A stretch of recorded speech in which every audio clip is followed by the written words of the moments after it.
नमस्कार श्रोते हो, मी RJ रेणू आहे तुमच्यासोबत आणि तुम्ही ऐकत आहात रेडिओ शुगर 90.8 FM जिंदगी स्वीट हो जाय. कार्यक्रमाचे या भागाचे प्रायोजक आहेत श्री महिला गृहोद्योग लिज्जत पापड. कुसुमगंध या कार्यक्रमात मी आपलं पुन्हा एकदा स्वागत करते. आणि असं म्हणतात की पुत्र व्हावा ऐसा गुंडा ज्याचा तिन्ही लोकी झेंडा. असाच एक पुत्र, इस्लामपूरचा सुपुत्र. इस्लामपूर किंवा साखराळे दोन्ही म्हटलं तर एकच. त्याचं नाव आहे शशांक कुलकर्णी, डॉक्टर शशांक कुलकर्णी. तर तो कोण आहे, तो काय करतो आणि तो कसा आहे याविषयी जाणून घेऊयात त्याच्या आईबाबांकडूनच. पहिल्यांदा मी श्री दत्तात्रय नरहर कुलकर्णी, मूळगाव साखराळे, हे शशांकचे बाबा, त्यांची ओळख करून देते. पण त्यापूर्वी सर, रेडिओ शुगरच्या स्टुडिओत आपलं अगदी मनापासून स्वागत करते. धन्यवाद. आणि आज सोबत शशांकची आई, जी माझी मैत्रीण पण आहे, जयश्री कुलकर्णी. जयश्री, तुझंही रेडिओ शुगरच्या स्टुडिओत मनापासून स्वागत करते. धन्यवाद.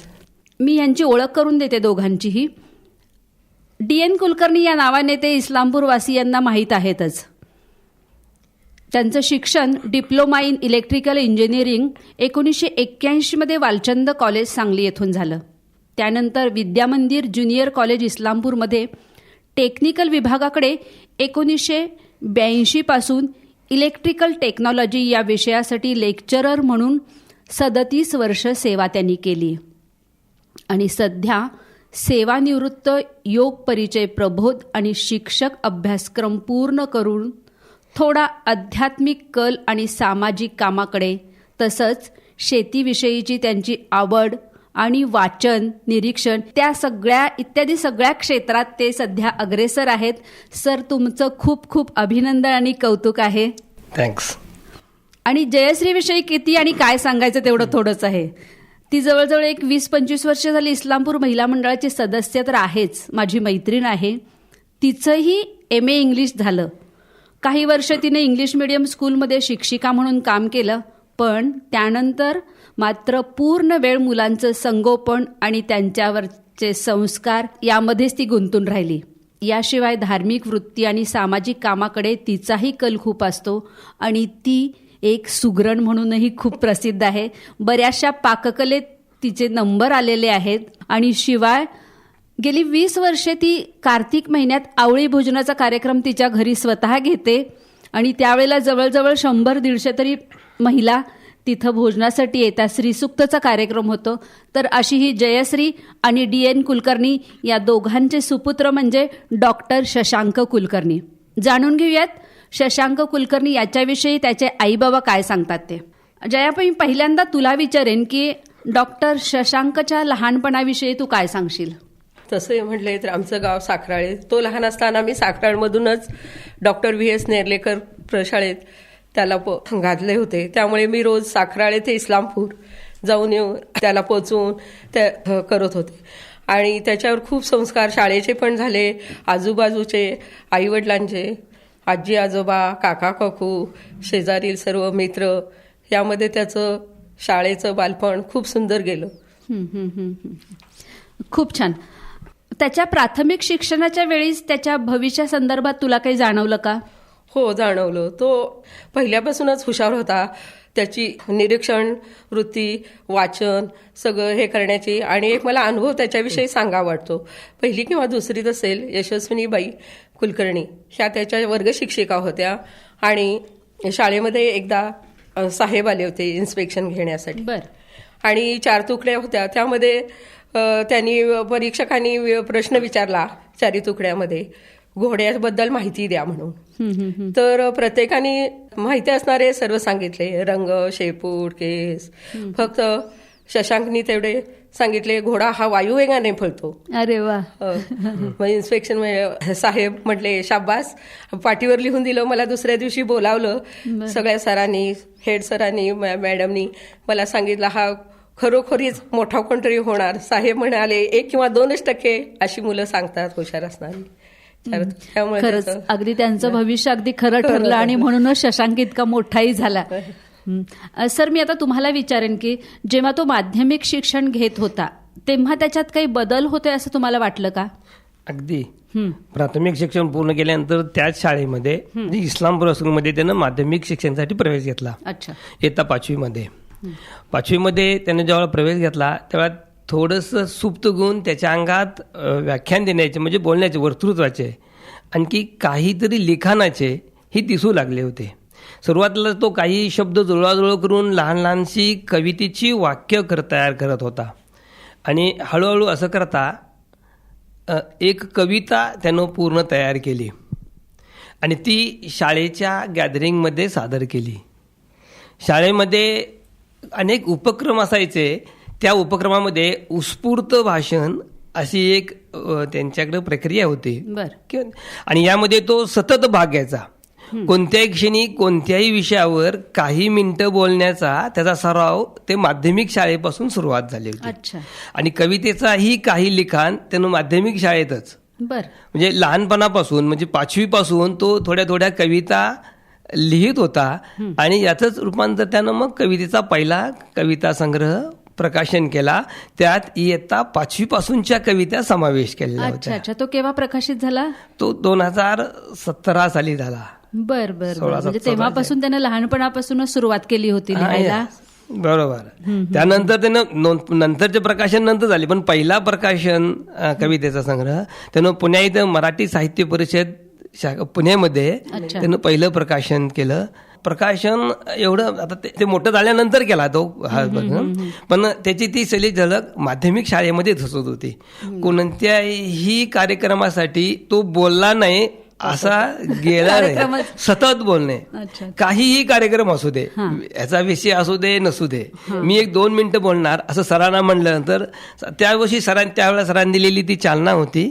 त्यातच त्याचं बोलण्याचं प्रॅक्टिस झालं आणि कविता वाचन ही पद्धत ते शाळेमध्ये होतीच. त्यामुळं ते वार्षिक त्याचं मासिक निघायचं, त्या मासिकामध्ये कविता द्यायचा आणि त्यावेळेपासून कविता लिहायचा साधारण प्रतिभा त्याच्यामध्ये आहे ही जाणीव माध्यमिक शिक्षण घेत असतानाच आम्हाला झाली होती. अरे वा, किती छान.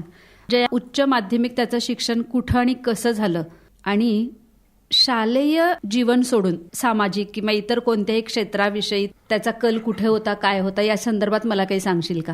हो, त्याला लहानपणापासूनच मित्रमंडळ गोळा करायची, किल्ला स्पर्धा करायची. बर बर.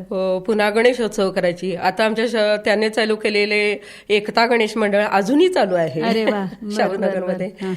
आणि मित्रमंडळ जमा करून सगळे एकत्र येणे, प्रत्येकाला लिडरशिप घेणे, गोष्टी सांगणे, चांगला मार्ग दाखवणे. त्यांनी 12वी परीक्षा झाल्यानंतर सुद्धा 2 महिने वेळ वाया घालवला नाही. जवळजवळ सर्व तालुक्याच्या शाळेमध्ये सर्व हेडसरांना पत्र लिहून त्यावेळी कळवलं, मी तुमच्या मुलांना 10वीच्या मुलांना कसं वेळेचं नियोजन करायचं, अभ्यास कसा करायचा याविषयी त्याने जवळजवळ 35 ते 40 शाळांमध्ये त्यांच्याकडून सगळं हे घेऊन वेळ घेऊन 1-1 तास स्वतः जाऊन मुलांना वेळेचं नियोजन, अभ्यास कसा करावा याबद्दल माहिती, मार्गदर्शन केलं. त्यांना पण छान वाटलं, आपला थोडासा मोठा दादा आपल्याला छान सांगतोय त्याबद्दल. आणि हेडमास्टरांनी सगळ्या शाळांनी त्याचं फार रिस्पॉन्स दिला. म्हणजे वेळ वाया घालवला नाही त्यांनी. म्हणजे त्याला असं पूर्वीपासूनच हे करायची सवय होती. प्रत्येक शाळेत भाषण ह्याचा नंबर असणारच. अच्छा. गॅदरिंग मध्ये सगळीकडे. आपल्यासारखंच कुणीतरी म्हणजे आपल्यापेक्षा थोडासा मोठा असणार एक दादा आपल्याला काहीतरी सांगतोय म्हणजे नक्की हे त्याच्याबद्दलच आहे, त्याला आलेले अनुभव आहेत, हे ऐकायला मुलांनाही खूप छान वाटतं ना. बरोबर आहे. त्याचं महाविद्यालयीन शिक्षण कुठं झालं आणि तुला असं वाटतं की त्याचा काही भाग आत्ताच्या त्याच्या यशात आहे असं वाटतंय का? हो, त्याचं महाविद्यालयीन शिक्षण विद्यामंदिर हायस्कूल इस्लामपूर येथे झालं 12वी.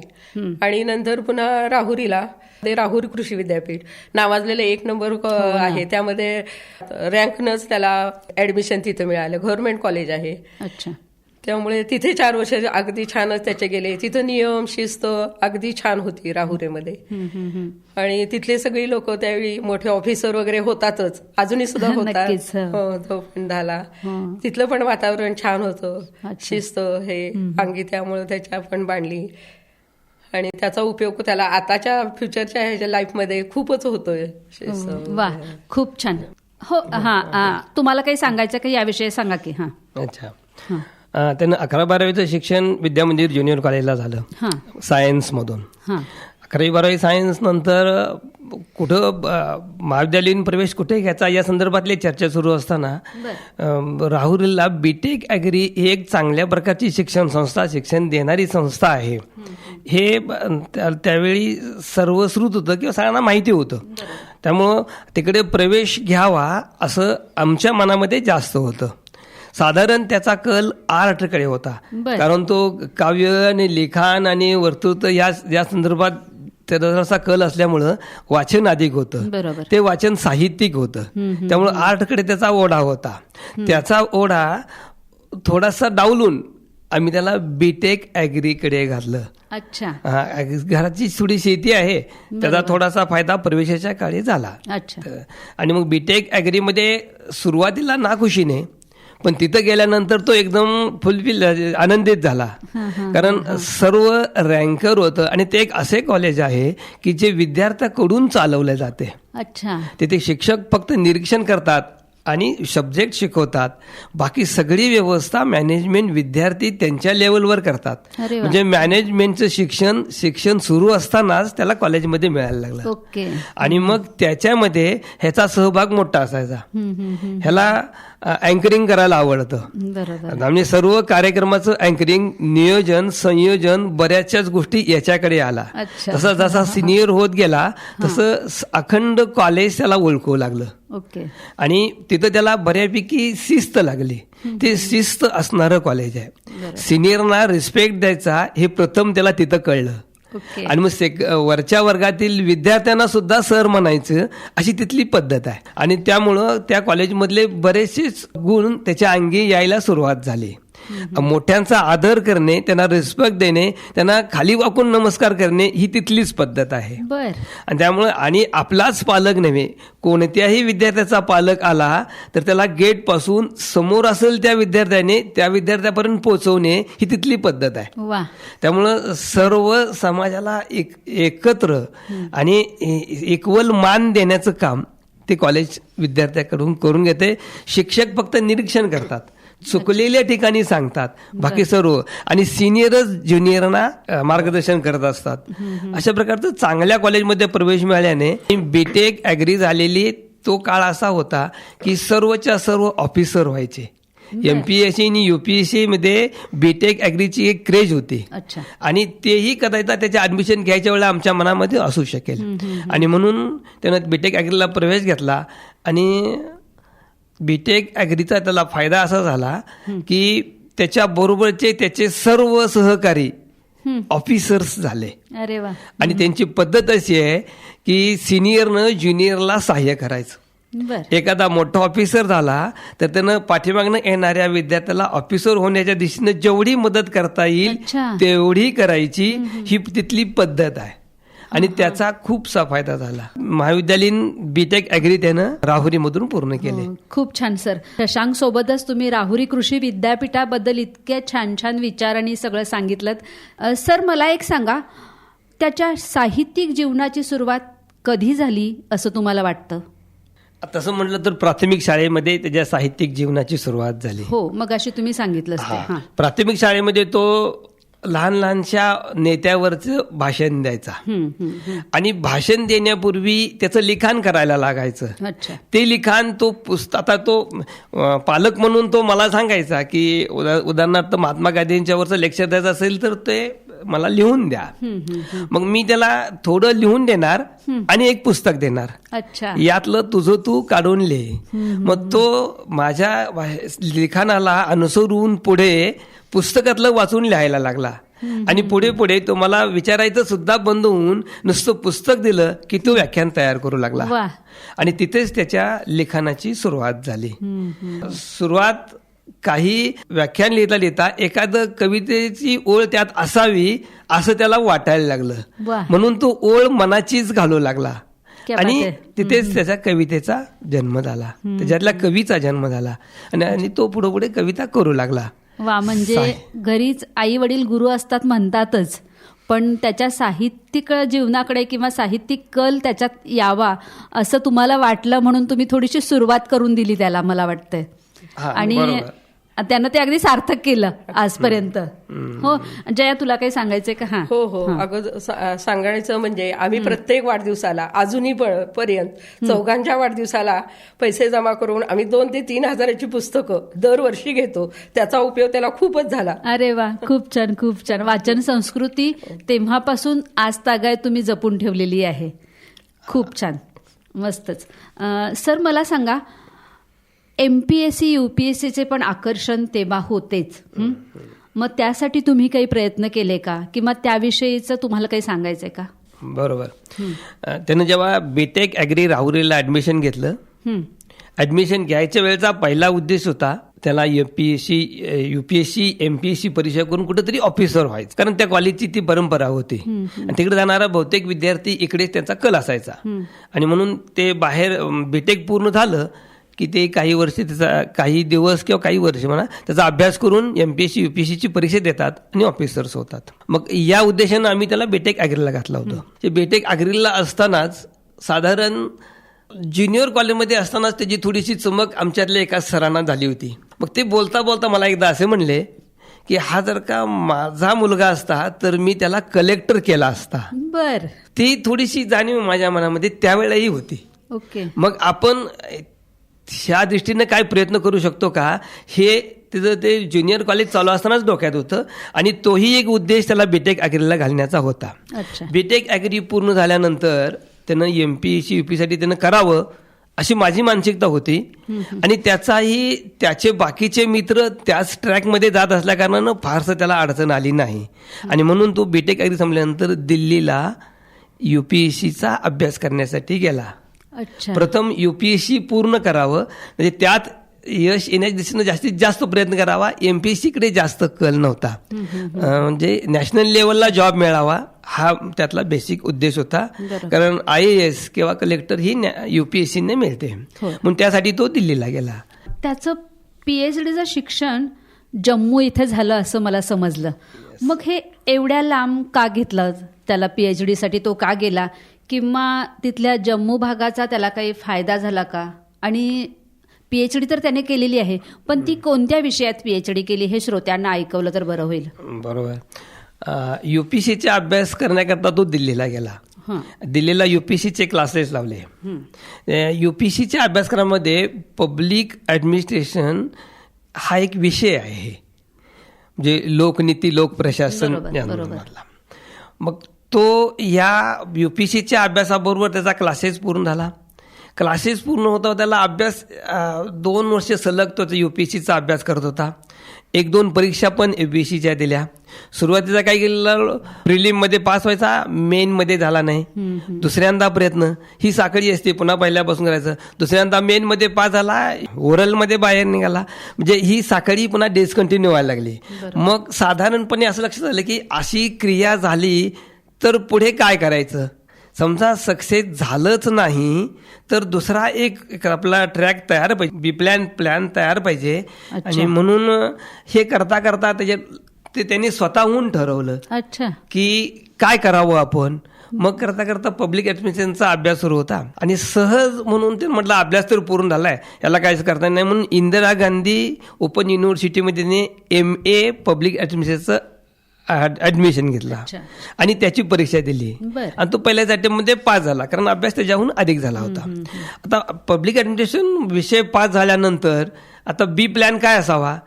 एक तरी आपण UPSCमध्ये जायचं, आणि समजा झालंच नाही तर कॉलेजवर शिक्षक व्हायचं, म्हणजे सिनियर कॉलेजवरती काम करायचं. मग आता एक असं की पब्लिक ॲडमिनिस्ट्रेशनमध्ये MA झाला, आता जाता सहज त्याच्या जे प्रोफेसरसाठी आवश्यक असणारी नेटची परीक्षा द्यावी असे त्याच्या मनात आलं. आणि त्याने ती त्याच काळात दिली. आणि त्याच्या योगाने किंवा त्याच्या अभ्यासाने ती पहिल्याच अटेम्प्टमध्ये पास झाला आणि स्कोअरमध्ये झाला. त्याची फेलोशिप मिळाली. म्हणजे त्याचं स्टायपेंड मिळाल्या कारणानं पब्लिक ॲडमिनिस्ट्रेशन देशामध्ये कुठे कुठे आहे त्याचा शोध सुरू केला. कारण त्याच्यामध्ये कॉलेजमध्ये ॲडमिशन घ्यायचं असेल तर नेट आणि PhD याला अधिक मान आहे. म्हणजे त्याला प्रवेश लगेच मिळतो, म्हणजे जॉब लगेच मिळतो. आणि म्हणून त्यानं केलं तर त्याला राजस्थान आणि जम्मू असं 2 ठिकाणी आहे असं कळलं. मग PhDच्या ॲडमिशनसाठी एक एंट्रन्स द्यायला लागते बरं. आणि मग त्याने ती एंट्रन्स इथं मुंबईला दिली. मग मुंबईला दिल्यानंतर त्यानं ते 2 सेंटर लिहिली होती, एक राजस्थान आणि हे. मग त्या एंट्रन्समध्ये तो राजस्थानच्या मेरिट लिस्टमध्ये दुसरा आला आणि तो इंटरव्ह्यूला तिथे गेला. इंटरव्ह्यूला गेल्यानंतर योगायोगाने 1 नंबरचा कॅन्डिडेट आला होता आणि जागा एकच होती, त्यामुळे त्याला राजस्थानला PhDला प्रवेश मिळाला नाही. आणि मग जम्मूमध्ये दुसरा सेकंड चान्स जम्मूमध्ये होता. जम्मूमध्ये जेव्हा गेला तेव्हा याचाच पहिला नंबर होता. बरं. म्हणजे ऑल इंडिया लेवलला जम्मू स्टेशनसाठी एकटा आला, त्यामुळे त्याला तिथं सहज ॲडमिशन मिळालं. बरं. UGC तर्फे त्याला स्टायपेंड मिळत होतं. आणि जम्मू हा भाग नॅचरल दृष्ट्या जरासा बरा आहे, खूपच छान. कारण हिमालयाच्या पायथ्याशी आहे, वातावरण चांगलं आहे, निसर्ग सौंदर्य. आपल्या समजानुसार जर संवेदनशील तो एरिया आहे, पण जिथं युनिव्हर्सिटी आहे ती थोडी सुरक्षित आहे. म्हणजे त्यात या आपल्या दृष्टीनं त्यामुळे त्यानं जम्मू पसंत केलं आणि तिथं PhDसाठी ॲडमिशन घेतलं. हा, जम्मूचा त्याला अधिक फायदा झाला. नक्कीच. म्हणजे तो जम्मूचा जो एरिया आहे आणि पूर्ण ह्याचा जो विषय आहे तो तिथं पूर्ण वेळ होता, म्हणजे पूर्ण विभाग त्याचा आहे पब्लिक ॲडमिनिस्ट्रेशनचा. दुसरी गोष्ट, हा BTech ॲग्री झाला होता. PhD करता ज्यानं तो पब्लिक ॲडमिनिस्ट्रेशन विषय घेतला ना, तो बेसिकली BTech ॲग्री झाला होता. म्हणजे ॲग्रिकल्चर मधला त्याला थोडीशी ओढ होती. आणि मग ॲग्रिकल्चर मधली ओढ असल्या कारणाने ॲग्रिकल्चर पॉलिसीवरती त्याने PhD करायचं ठरवलं. पब्लिक ॲडमिनिस्ट्रेशन आणि पब्लिक पॉलिसी हा संलग्न विषय असतो. पब्लिक पॉलिसी मधला ॲग्रिकल्चर पॉलिसी विषय त्यानं निवड केली. अच्छा. या निवडमध्ये 2004 साली स्वामीनाथन आयोगांचं निर्मिती झाली होती. म्हणजे स्वामीनाथन आयोग आला होता, तो सरकारनं काही अंशी स्वीकारला होता आणि काही अंशी स्वीकारलेला नव्हता. आणि हे सरकारने आतापर्यंत वेळोवेळी शेतकरी विषयीची धोरणे जाहीर केली होती. या धोरणांचा परिणाम शेतकऱ्यांच्या जीवनमानावर होत होता. तरीही महाराष्ट्रामध्ये शेतकरी आत्महत्या करत होते आणि आत्महत्याचं प्रमाण हळूहळू वाढत होतं. सरकारची शेतकरी विषयी चांगली धोरणं असताना सुद्धा आत्महत्या का होतात हे साधारण शशांकच्या डोक्यात यायला लागलं आणि म्हणून या आत्महत्याविषयीचाच थोडा अभ्यास करावा म्हणून सरकारची ॲग्रिकल्चर पॉलिसी अच्छा या संदर्भात त्यानं हा विषय त्यानं PhDसाठी निवडला. आणि महाराष्ट्रामध्ये यवतमाळ आणि बुलढाणा या जिल्ह्यात सर्वाधिक आत्महत्या झाल्यात. आणि म्हणून 3 महिने ज्यांच्या घरी आत्महत्या झाली आहे त्यांच्या प्रत्येकाच्या घरी 1-1 दिवस राहून 3 महिने त्याने डाटा कलेक्शन केलं. वा. आणि यवतमाळ जिल्ह्यातल्या आणि बुलढाणा जिल्ह्यातल्या सर्व शेतकऱ्यांची वस्तुस्थिती जाणीव घेतली.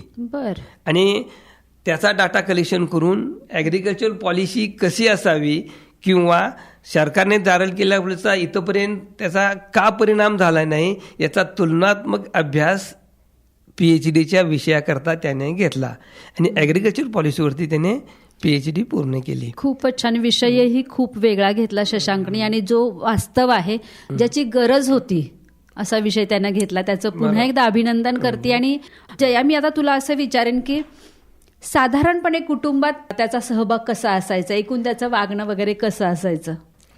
शशांक आणि माझी मुलगी श्वेता, हां, दोघांचं थोडंफार व्हायचं, खरं जमायचं. आणि तसा तो सगळ्यांशी मिळून मिसळून राहण्याची स्वभाव असल्यामुळे तसा काय जास्त हे करत नव्हता.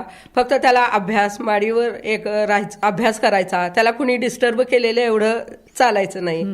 आणि तसं मित्रमंडळी खूप असायची, तसं अभ्यास करायला असं तसा हुशार होता. सगळ्या सणावारात. श्वेता त्याच्यापेक्षा लहान ना? हो, श्वेता त्याच्या. मग दोघांच्यात भांडणं व्हायची? थोडीफार व्हायची. अच्छा. ती पण MSc गोल्ड मेडलिस्ट आहे. अरे वा, छानच. तिचा अभ्यास कधी घ्यायचा का शशांक, श्वेताचा?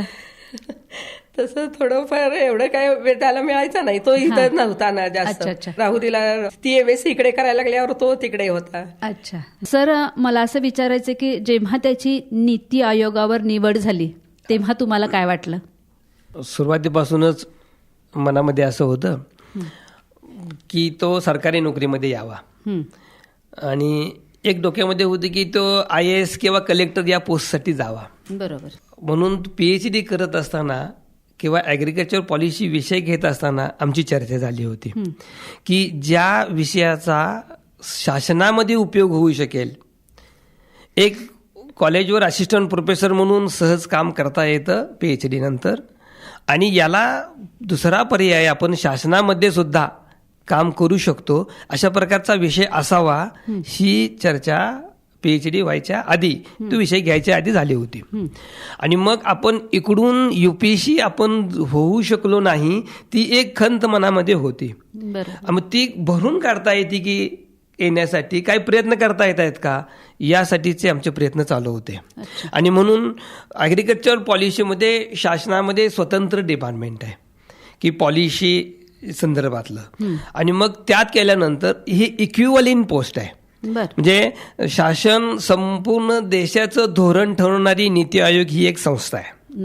मग या संस्थेमध्ये समजा हे असेल, प्रवेश मिळाला किंवा तिथं काम करायला, सेवा करायला संधी मिळाली, तर आपण संबंध देशासाठी काम करू शकू. देशाबद्दलचं प्रेम त्याच्या मनामध्ये पहिल्यापासून आहे, आणि मग देश सेवेची ही संधी आपल्याला मिळावी, सातत्याचा विचार असायचा.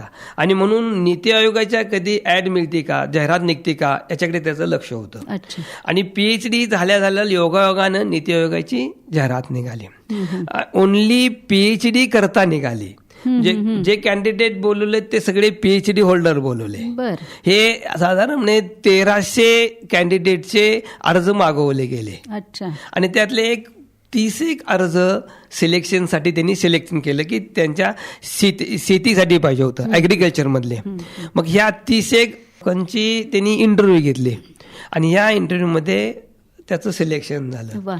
सिलेक्शन झाल्यानंतर आता मला त्या क्षणी स्ट्राईक झालं की आपण IASची आपण मिळवू शकलो नाही, कलेक्टर होऊ शकलो नाही, पण त्याच्या इक्विव्हॅलंट सेवा आपण दिल्लीमध्ये देऊ शकतो, आणि ती देशासाठी देऊ शकतो. हा थोडासा आनंद पूर्वी हुकलेल्याचं जे वाईट वाटत होतं तो भरून काढण्याचा निमित्तानं झाला. वा, खूप छान. आत्ताच आपला विषय झाला सर की म्हणजे देशाची सेवा करायचं त्याला चान्स मिळाला, सगळं मिळालं, तर त्या संदर्भात मी असं विचारेन की त्याचं एकूणच सामाजिक काम, देश, देव या संदर्भातले काय विचार आहेत याविषयी थोडं श्रोत्यांना सांगा. असं म्हणतात की मुलाचे पाय पाळण्यात दिसतात. बरोबर. तो अगदी जेव्हा लहान होता, शाळेतही जायचा होता, त्यावेळेला साधारण त्याचा कल किंवा त्याचं साधारण बिहेविअरिंग हे अध्यात्मातलं असावं असं जाणीव होत होती. त्याला थोडेसे भगवी वस्त्र त्या काळात आवडत होती, अजून शाळेत जाण्याच्या पूर्वीची.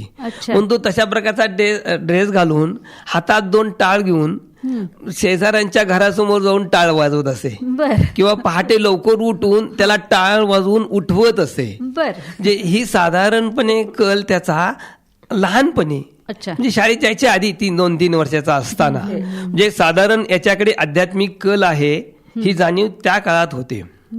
तसं वय वाढत जाईल तसं सामाजिक बांधिलकीची जाणीव त्याच्यामध्ये आहे हे आम्हाला कळत होतं. साधं उदाहरण सांगायचं म्हटलं तर आमच्या घरासमोर एक डांब आहे. शेजारच्या मुलानं त्या डांबावरचा दगड मारून एक बल्ब फोडला. ईशानं ते बघितलं. 7-8 वर्षाचा असेल, पहिली दुसरीला होता. त्याला ते कळलं की त्यानं त्या डांबावरचा बल्ब फोडला, म्हणजे ते बल्ब त्याचं नुकसान झालं. हे कुणाचं झालं तर ते ग्रामपंचायतीचं झालं. पण ग्रामपंचायतीचं नुकसान म्हणजे आपलंच नुकसान, आपण ते विनाकारण का करायचं. त्यानं त्या पोराला बोलवून, नुसतं बोलवलं नाही, त्याच्या घरी घेऊन जाऊन त्याच्या आई वडिलांना सांगितलं ह्यानं त्या डांबावरचा बल्ब फोडला म्हणून. म्हणजे त्यावेळेला सुद्धा आपण हे सामाजिक बांधिलकी जपायला पाहिजे, ही थोडीशी त्याच्या अंगात त्यावेळेपासून होती. हळूहळू शिक्षण जे असेल त्याला तो थोडासा संयोजक आहे, म्हणजे संघटक आहे. 4 मुलं एकत्र गोळा करणे आणि कुठलं सामाजिक काम करता येते का, अशा प्रकारचं त्याच्यामध्ये बेसिक आहे. आणि मग तो शाळेत असताना म्हणा, गॅदरिंगच्या वेळेला म्हणा, त्याची टीम असायची. तो एकटा, आता सुद्धा तो एकटा कुठंच जात नाही, त्याच्याबरोबर कमीत कमी 1-2 लोक असतातच. म्हणजे ते त्याच्या बरोबरचे असतात, आणि सर्वांना तो कमी लहान मोठा उंच काही नाही, सर्व समभाव या भावनेने त्यांच्याशी अजूनही वागतो, लहानापासून मोठ्यापर्यंत आपण सगळे एकच आहोत. एकच आहोत. त्यामुळे त्यांना बरोबरून घेऊन जाण्याची त्याची वृत्ती आहे, संघटक आहे. बरोबर. त्यामुळे त्यानं खूपशी लोक या निमित्तानं जोडली आहेत. जम्मूमध्ये तो आता हे असताना त्याला एका गावानं दत्तक घेतलं. अरे वा, त्या गावातले सर्व घरं त्याला जवळून ओळखू लागले. किती छान. आणि हे असं करता करता मग त्याने त्या गावामध्ये एक बाबा लक्ष्मण दास म्हणून एक महाराज होऊन गेले. अच्छा. आणि त्यांची एक समाधी तिथं आज दिसली. बरं. त्यानं कुतूहलानं विचारलं ही कुणाची समाधी आहे. तर तिथल्या गावातल्या लोकांनी सांगितले की पाटी म्हणून गाव आहे जम्मूमध्ये, सांबा जिल्ह्यात. आणि मग त्यांनी सांगितले की बाबा लक्ष्मणदास म्हणून होऊन गेले, 13 साली गेलेत, आणि मग त्यांची ही समाधी आहे. मग त्या लक्षात आलं की त्यांची समाधी इथं आहे आणि बाकात त्याचं कुठं नाव नाही, काय नाही, मंदिर नाही, काही नाही. त्याच्याविषयी माहिती घेताना त्याला कळलं की त्या महाराजांनी या गावामध्ये 5 मंदिरं बांधली. बर. मग ते हळूहळू त्याची माहिती घेऊ लागला. तर तेव्हा लक्षात आलं की त्याच्या समकालीन काही लोक होती ना, त्या लोकांना भेटून त्याची माहिती संकलन गोळा करायला लागली. ते आंध्र प्रदेश मधले होते महाराज, आणि महाराज व्हायसाठी हिमालयाकडे निघाले होते. आणि जाता जाता वाटत त्यांना हे सांबा जिल्ह्यातलं गाव लागलं.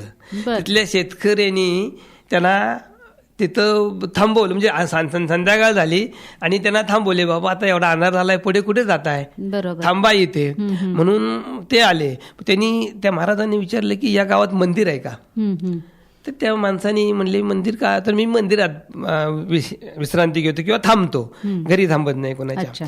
असं म्हटलं तर त्या माणसाने त्याला खोटं बोलून आणि गावाकडे घेऊन गेले. अंधार पडला होता, मग कुठं बाहेर कुठंतरी थांबवायचं म्हणून झालं. तिथं गेल्यावर त्या महाराजांच्या लक्षात आलं की इथं मंदिर नाही आहे, यांनी मला फसवून आणलं. मग ते एका झाडाखाली पारावर बसले. आणि तिथं घरी कोणाच्या गेले नाहीत. आणि पारावर बसल्यानंतर ते ऊन वारा पाऊस तिथनं हल्ले नाही. त्यांनी पण केला, या गावात मंदिर बांधीन आणि मगच इथून जाईन. आणि हे पराकोटीला गेलं.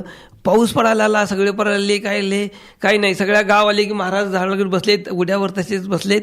गाव सगळा एकत्र गोळा झाला. आणि मग त्यातल्या एका माणसानं सांगितले की महाराज आम्ही इथे मंदिर बांधतो. एका माणसानं आपली स्वतःची जागा दिली आणि मंदिराचं कामकाज सुरू झालं. महाराज जाग्यासन हल्ले. अशा महाराजांची कथा त्यानं सगळं पूर्ण करून हिंदी भाषेमध्ये त्यानं त्याच्यावरती सर्व लिखाण तयार केलं. आणि बाबा लक्ष्मण दास म्हणून पुराण नावाची एक पोथी लिहिली. अरे वा. आणि ती पोथी त्यानं त्या गावात गेली. आणि त्यात सगळ्यांचा सहभाग पाहिजे म्हणून प्रत्येकाच्या घरातून 10,000 रुपये घेतले. त्या पोथीचे 1,000 प्रती काढल्या. आणि प्रत्येक घरामध्ये ती पोथी झाली. आणि ती पोथी आता सध्या त्यांनी बाबांनी असे एक करता करता 5 मंदिरं बांधली. आणि मग त्या एका मंदिरामध्ये त्याची ती पोथी जशी आपण ज्ञानेश्वरी ठेवतो अशी काचेच्या पेटीत ठेवलेली आहे सध्या आत्ता. आणि त्या पोथीला सध्या लोक प्रदक्षिणा घालतात आणि नमस्कार करतात. आणि या पोथीचं त्या गावात आतापर्यंत 15 ते 20 वेळा पारायण झाली. मस्त. बाबा लक्ष्मणदासांची. बाबा लक्ष्मणदास. आणि ज्याचं लिखाण पूर्णपणे संकलन करून यानं लिहिलं, शशांकने लिहिलं. आणि त्याचा मोठा कार्यक्रम त्या गावाने याच्या मार्फत केला. अच्छा. हे जम्मूत गेल्यानं थोडा आध्यात्मिक पहिला कल असल्या कारणाने कुठला बाबा आणि कोण काय हे संदर्भात हा नवीन याच्या लक्षात आलं. आणि यानं सगळं त्याचं संकलन गोळा करून त्याचे तयार करून एक नवीन समिती त्यानं तिथं म्हणजे स्मारक समिती निर्माण केली. ती अद्यापही तिथे चालू आहे. याचा म्हणजे सुरुवात याने केलेली. हा थोडासा कल त्याचा आध्यात्मिकचा त्यावेळेपासून आहे. त्यानंतर त्यांनी मग 2-3 आध्यात्मिक वरची पुस्तकं लिहिली. नाद अंतरीचा हे कविता संग्रह आहे. स्वामीनाथन आयोगावर वर्ल्ड रेकॉर्डला त्याची निवड झाली, स्वामीनाथन आयोगाची. त्यामुळे हे बेंगलोर, म्हैसूर, मद्रास आंतरराष्ट्रीय राष्ट्रीय पुरस्कार भरपूरच मिळालेत त्या पुस्तकाला. आणि 12 पुस्तकं लिखाण केली. एका पुस्तकाची तर पाठ्यपुस्तकावर निवड झाली. अच्छा. अरे वा, खूप छान. म्हणजे इतक्या लहान वयात खरं खूपच कौतुक आहे त्याचं. आणि तुम्ही म्हणालात ना आताही त्यानं संघटन करूनच हे केलं, हे पण लहानपणापासूनचीच त्याच्या अंगात जे होतं ते त्यानं अजून सोडलेलं नाहीये. सर मला सांगा, सध्या तो रांचीला म्हणजे झारखंड इथं आहे, तर तिथं तो काय काम करतोय? नीती आयोगाला दिल्लीमध्ये निवड झाली. हं. नीती आयोगाच्या याच्या सेक्शनच्या प्रमुख नीलम पटेल मॅडम आहेत. बर. हा हजर होण्याकरता दिल्लीच्या नीती आयोगाच्या ऑफिसमध्ये गेला. हं. नीलम पटेल मॅडमशी त्यांनी सल्ला घेतला. हं. तेव्हा लक्षात असं आलं की नीती आयोगामध्ये येणारे जे सगळे कर्मचारी आहेत ते कुठून तरी डेप्युटेशनवरती येतात. अच्छा. 5 वर्षाकरता 3 वर्षाकरता असे डेप्युटेशनवरती येतात. त्यांचा बेस कुठेतरी दुसरीकडे असतो. हा नव्याने जॉईन होण्याकरता ज्यावेळेला गेला त्यावेळेला मॅडमचे बोलण्यानं मॅडमच्या मनामध्ये याच्याविषयी थोडी आपुलकी निर्माण झाली. त्यांनी सल्ला दिला की कुठेतरी एका ठिकाणी जॉईन हो आणि 1-2 वर्षानं डेप्युटेशनवर इथे ये. बर. म्हणजे पुन्हा संपल्यानंतर पहिल्या जागी जाता यावं. अच्छा. आणि मग त्यावेळेला सेंट्रल युनिव्हर्सिटी म्हणजे केंद्र शासनाची सेंट्रल युनिव्हर्सिटी, त्याच्या आधी जम्मूमध्ये जिथं PhD केली तिथंच तो कंटिन्यू काम करत होता. पण तिथं तो अस्थायी होता, परमनंट झालेला नव्हता. आणि मग इथं नंतर रांचीची ॲड निघाली. मग रांची केंद्रीय विद्यापीठ रांची म्हणजे झारखंड ते रांचीला आहे. आणि म्हणून तिथं त्याचं सिलेक्शन झालं.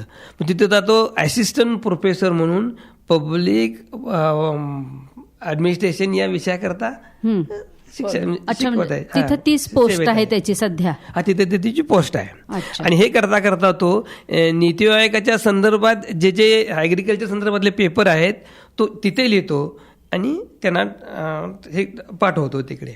बरं बरं. अजून अधिकृत नीती आयोगाकडे काम नाही करत. अच्छा. अधिकृत रांची युनिव्हर्सिटीमध्ये काम करतो सेंट्रलमध्ये.